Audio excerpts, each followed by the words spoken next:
Hey guys, welcome to the shop. Today we're going to be working on my 2007 Porsche Cayman S. We're going to do two different projects on it. We're going to cut them into two different videos. But up first, we're going to open up the actual hatch and get into the engine. It's really pretty simple, so let's get going to it. Of course, if you have a Cayman or a Boxster, you know that the engine is actually hidden underneath that cover. You can't actually see it, which is one of those weird things with the car. But folks say, hey, I want to see your car, I got a cool car, and you can't show them the engine.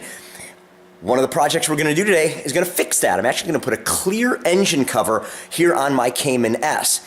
While we're in there, I'm also going to put on a high-performance intake as well. So we'll do, again, we'll split that up into two different lessons. But first things first, we got to take this thing apart. So I've already done the hard work, and that is popping the front edge of the carpeted panel loose. And what I use is just a trim tool to get under the front and just kind of pick this thing up. And it's just a press fit. It's really, really simple. So I'm going to take this out.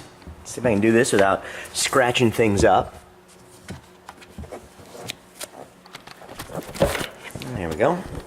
We're going to use my, pardon the upside down stuff, we're going to use my Spec Miata. There's my race car. We're going to use my Spec Miata as a place to store things.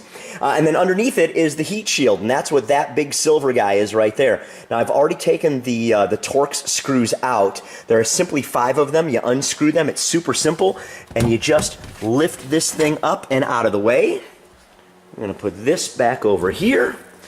And there, you guys have it.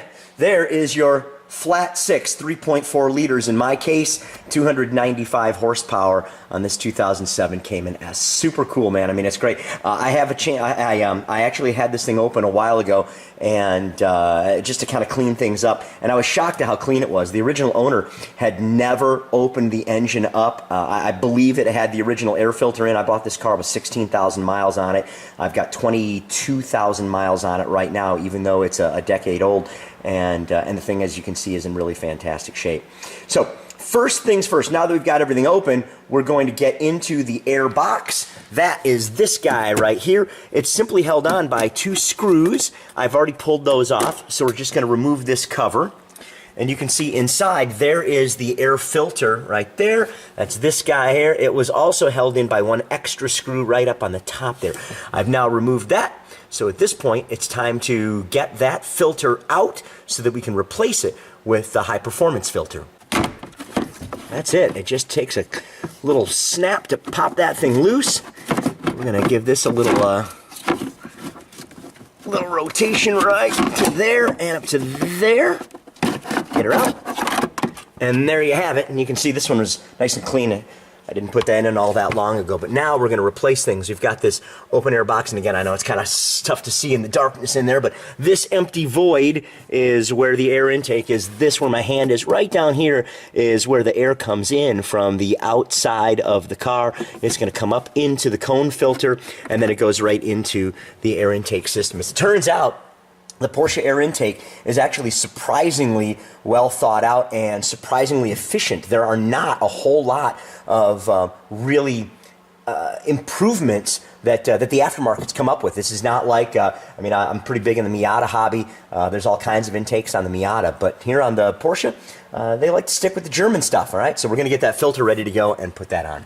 Well, I've got the intake here in the box, and what we're doing is putting on an Evolution Motorsports intake, and it's got the adapter plate right here. It's got some screws right there, and then the heart of that is this big old guy right here. So that is going to go inside the original air box. So we're going to get to this thing and fit it in.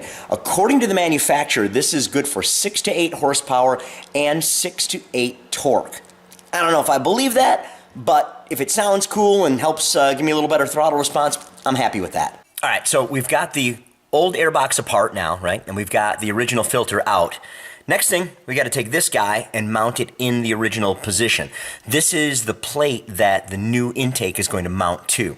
Now to put it in place, we got to slide it on the original mounting point, and then these 2 little tabs right there, we have to drill 2 small holes. Now to make that work, I'm going to use a Dremel tool instead of using a regular drill. This is just a lot smaller and easier to get inside of here. There's not a whole lot of space, but once you get those 2 holes drilled out, you're just putting 2 screws in from the backside, you snug it up, and you mount the filter onto it. So it's pretty straightforward. Let's get to work. All right, so I'm going to take this plate and I'm actually going to mount it into its position to just kind of seat it into where it goes. And there's a flange in there that the original filter mounts to. We're simply going to place this on there just like that right there. And we'll see where we got to go. We'll take this Dremel tool right here, and I'm going to go right through the holes, and I'm going to go right on there and drill those holes out. So stand by through the magic of television. When we come back, we're going to have 2 holes drilled. Well, I got to admit, that was a lot more work than I expected it to be. The bottom hole, I just didn't get it quite right. I wound up having to elongate that just a little bit to get it lined up with the bolt. I put an extra washer on there just to take up the extra space so that we didn't have any kind of vibration in there. But got it all set.